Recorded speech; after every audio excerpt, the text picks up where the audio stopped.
Kinumpirma ng NBI na lumabas sa kanilang investigasyon na may kinausap ngang hitman si Vice President Sara Duterte para patayin si Pangulong Marcos, First Lady Liza Araneta Marcos at dating House Speaker Martin Romualdez. Kaugnay yan sa pahayag ng bise sa online press con noong November 23, 2024. Ayon sa NBI, may mga lead na sila kung sino ang kinausap ng bise. Posible raw na may kinalaman dito ang Vice Presidential Security and Protection Group na nagbibigay seguridad sa bise.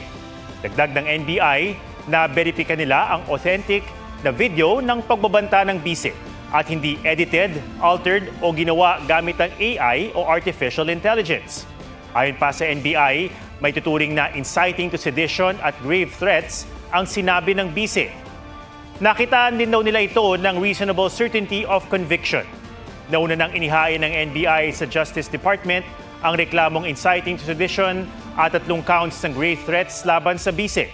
Sabi ng DOJ, under review ang mga kaso. Wala pang tugon ng bise kaugnay rito, pero dati na niyang iginiit na taken out of context ang sinabi niya sa video.